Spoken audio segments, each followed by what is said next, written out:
Você aqui com a gente ao vivo na programação da Jovem Pan. A gente vai falar agora sobre Neymar, é isso, meu querido Felipe? Vamos falar um pouquinho sobre Neymar, porque o atacante da seleção brasileira chegou na Arábia Saudita em um avião avaliado em nada mais nada menos do que $1 bilhão de reais. É isso mesmo que você ouviu. A aeronave pertence a um príncipe saudita, isso que vocês estão vendo nas imagens, e é usada para levar a nova equipe do jogador, o Al Hilal, em jogos internacionais. Um aviãozinho bem modesto, de boa, que o telhada pega para fazer ponte aérea para o Rio, meu.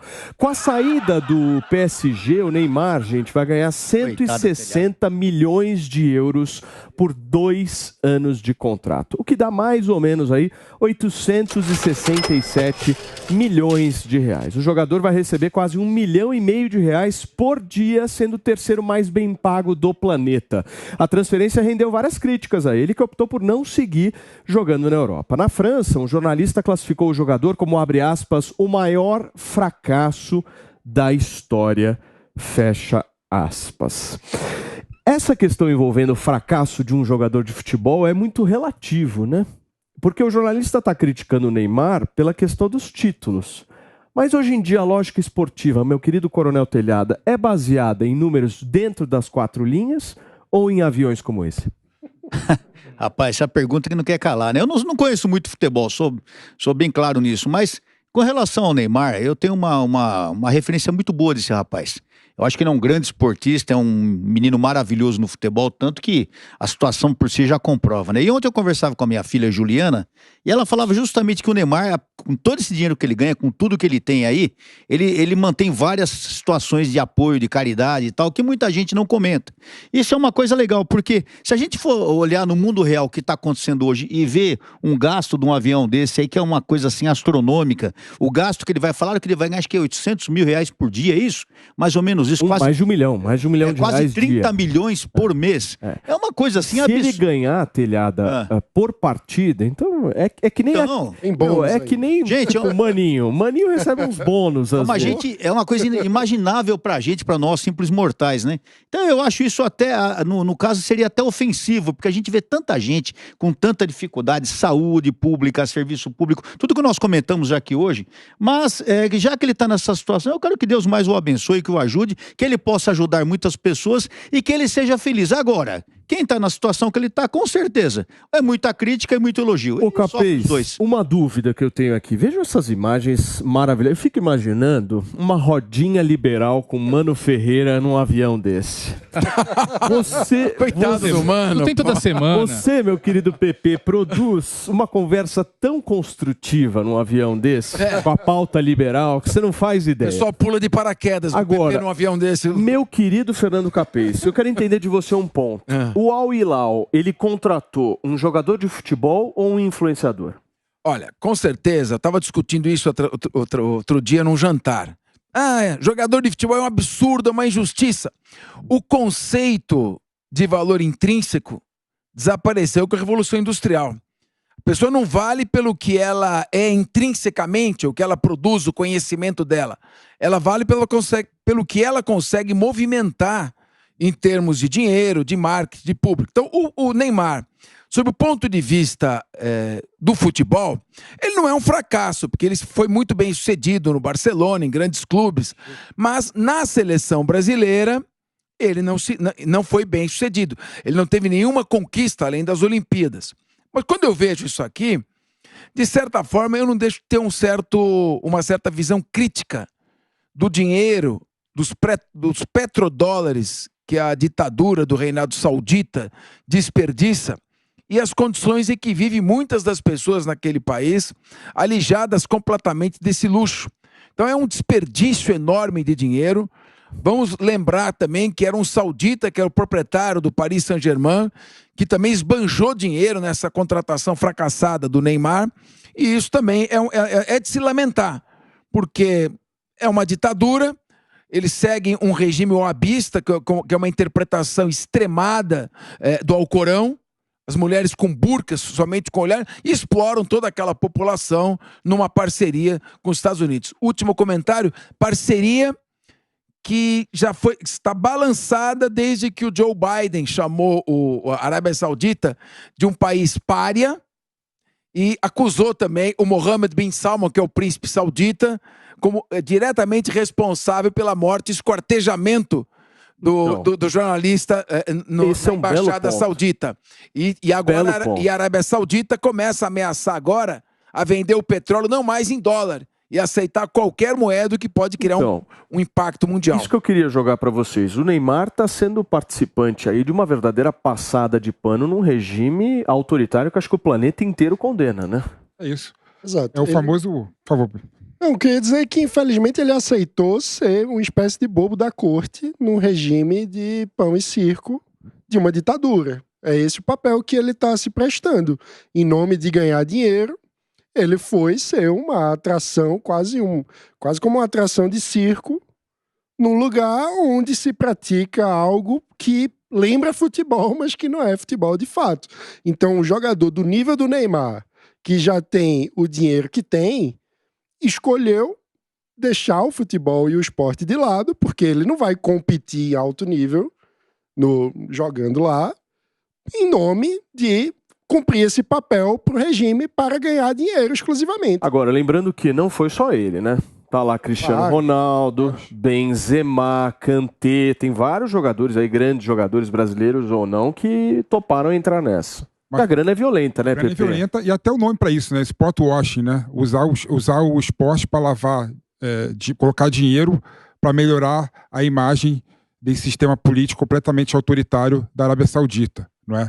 Então, o que o Mano falou aqui e o Capite colocou também, concordo fielmente, né? O Neymar está sendo usado, né, como garoto de programa de um regime que vai contra os direitos humanos, né? A Arábia Saudita mata jornalista, que aconteceu com o jornalista do Washington Post, por exemplo, que foi esquartejado na embaixada fora da Arábia Saudita, né? Da Turquia, em Istambul. Da Turquia, Istambul, não é?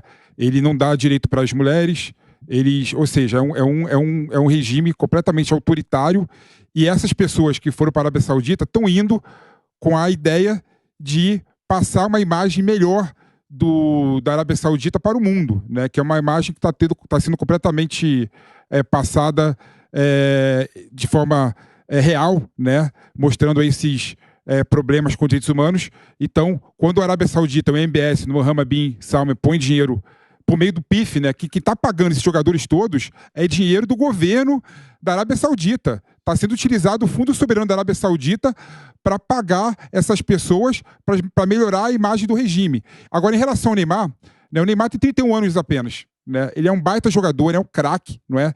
Ele teria mais, no mínimo, 2 Copas do Mundo, né? Uma Copa do Mundo com certeza, não é?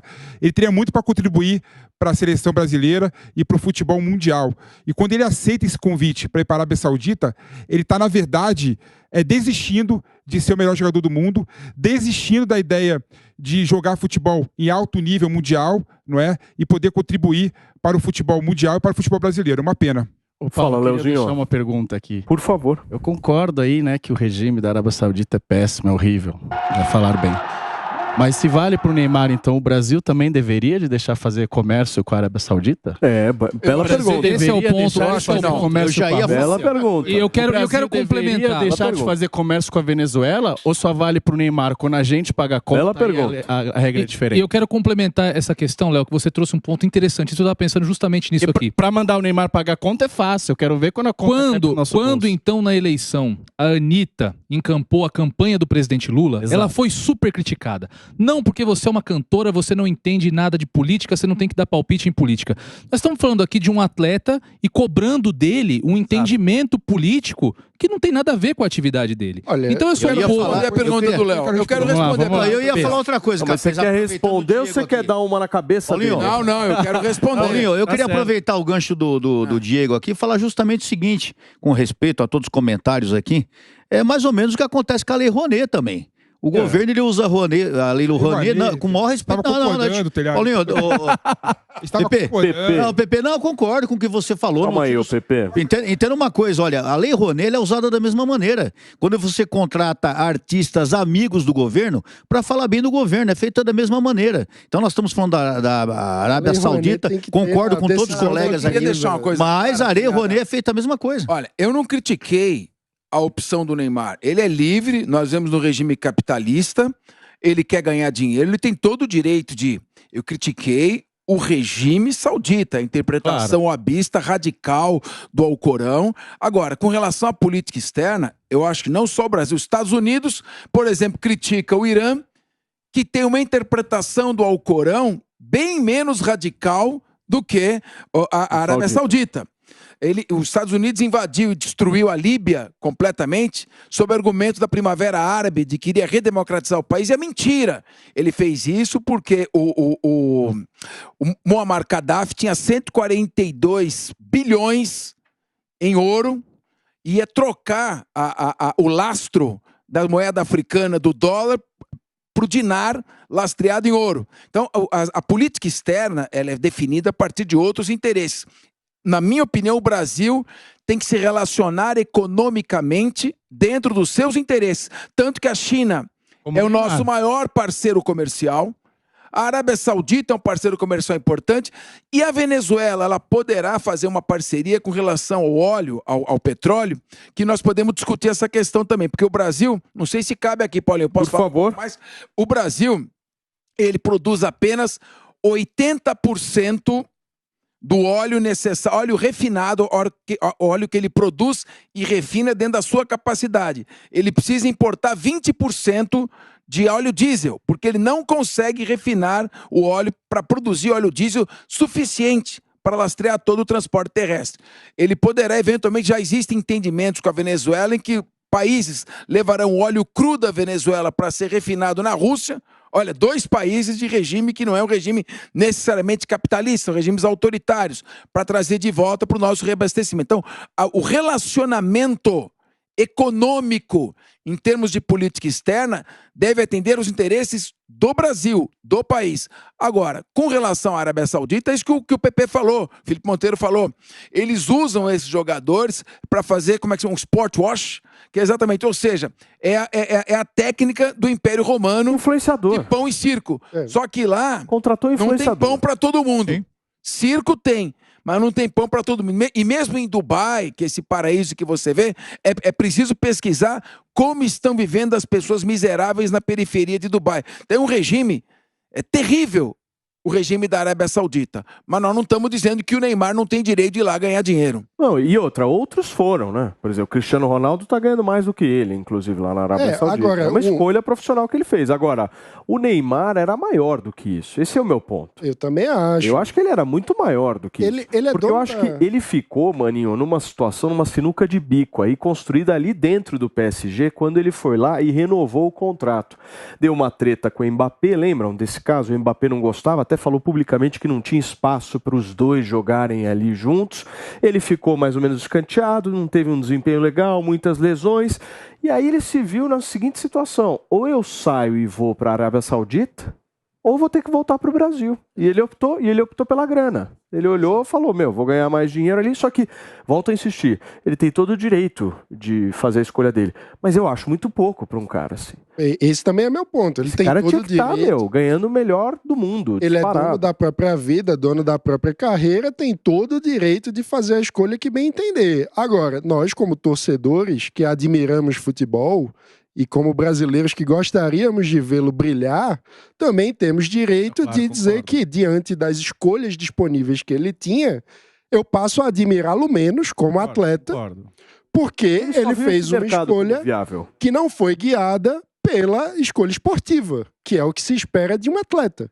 Ele fez a escolha guiada pelo interesse financeiro, que é legítimo. Mas não está desproporcional esses valores, não só dele, mas de outros jogadores? Por exemplo, um jogador valer, sei lá, 500 milhões de reais numa transferência. O mercado paga. É o que ele. Mas nenhum vocês veem isso. O mercado é o ponto que você esses grandes valores não destruíram a competitividade do nesse esporte? caso, eu coloco um asterisco, porque não é exatamente o mercado. É uma ditadura querendo lavar a sua imagem, que pega dinheiro público e usa dessa forma. Então é uma distorção de mercado. O que foi, Diego? Não, mas aí que tá. Isso até pode ser. Mas o Neymar pode ser economicamente viável também. É o que você disse quando você colocou a pauta. Esse time não tá contratando um jogador de futebol. Tá contratando um garoto propaganda que vai vender camisa, que vai produzir muito dinheiro também pro clube, consequentemente, pro país, pro tesouro público, né? Se é que a gente pode chamar dessa forma as economias da Arábia Saudita. Então, a questão de se é economicamente viável ou não, ou se eles vão topar o prejuízo de ter o Neymar no time só para lavar a própria imagem, é uma coisa que a gente dizer aqui que sim ou que não existe futurologia. Agora, Diego, o Mano tem razão quando diz que a gente fica decepcionado, porque é um jogador que veio com talento, sei lá, talvez esteja entre os 10. É o fim de uma era, né, Capês? Os 10 maiores jogadores da história do futebol brasileiro. Tivemos uma Copa de 2014. A culpa não foi dele, foi do Zúñiga, que voou de joelho nas costas dele, um marginal, um jogador. Colombiano. Mas se ele tivesse uma aplicação mais séria, não procurasse não menosprezar o seu adversário, principalmente numa Copa do Mundo, que o outro está representando o país dele, ele não teria se machucado. E claro que a ausência dele e os erros do Filipão na escalação contribuíram decisivamente para a gente tomar de 7-1 o maior vexame da nossa história. Depois a gente vai em 2018, outra Copa do Mundo. Nós não tomamos de 4-5 da Bélgica quando fomos eliminados por 2-1 por causa do Miranda, que salvou tudo lá. Depois a última Copa agora, 2022, uma Copa ridícula. Perdemos de Camarões, empatamos com a Croácia e perdemos nos pênaltis. Então, poxa, você veja a dedicação que o Pelé teve com o talento que Deus lhe deu, né, que o Zico teve, apesar de não ter ganho uma Copa do Mundo, tudo que ele fez pelo futebol brasileiro. E eu acho que o Neymar tem o direito de ir lá dar as costas para todo mundo e lá ganhar o dinheiro dele. Mas nós temos também o direito de nos decepcionarmos. Isso é ponto pacífico, torcedores. Né? Como torcedores aqui, acho que todo mundo está decepcionado com a opção dele, porque é o fim da carreira dele como grande futebolista. Eu queria ver ele primeiro do mundo. Ele tem 31 anos só, o Neymar. O Cristiano Ronaldo tem 38 anos, quase 40. Ou seja, diferente a relação. Da carreira. É isso. O Neymar foi num lugar que ele Agora, ali no auge. Mesmo do ponto de vista de ganhar dinheiro, olha a diferença de cabeça e o tipo de decisão diferente que o Messi tomou, por exemplo. É verdade. O que acontece? O Messi ganha menos do que os dois lá. Né, Foi para Miami. Foi para Miami e ganha menos do que o Neymar e ganha menos do que o Cristiano Ronaldo. Só que o que ele está apostando? Na marca Messi e aquilo se perpetuar de valor ao longo do tempo. Se você pega o Michael Jordan, por exemplo, 90% da fortuna que ele tem, mais de 1 bi, ele formou depois que ele jogou basquete. Hoje, a marca Air Jordan, valiosíssima, que inclusive estava na camisa do PSG, é o que dá muito dinheiro para ele. Então, a cabeça de futuro que o próprio Messi tem, ele fala, Você tudo acha bem, que o eu Neymar topo. não tem essa cabeça? Pela decisão dele, ele quer ganhar. Mas- O que também tá legítimo. Por algum motivo, ele tem uma taxa de paciência menor, ele quer fazer mais dinheiro agora. Mais Mas o Messi tá com uma ambicioso, visão Jorge. mais de longo Acho que a prazo. carreira de ambos mostra essa diferença. Você lembra o Pelé? Vocês talvez não devam lembrar, mas o Pelé, em 74, saiu do Santos O Cosmos. e foi pro Cosmos. Mas ele foi lá desbravar o futebol norte-americano, ele foi implantar o futebol norte-americano. Tanto que tem uma passagem interessante, em 1980, ele estava andando com o Robert Redford em Nova York, e em 2 quadras, o Pelé foi parado quase que 20 vezes e o Robert Redford nenhuma. E o Robert Redford disse, Pelé, mas como você é popular aqui, fez filme depois convidado pelo Stallone, ou seja, era uma outra cabeça. Cada um tem direito de fazer o que quiser. E nós temos o direito de nos decepcionarmos ou nos entusiasmarmos de acordo com as opções que a pessoa tem.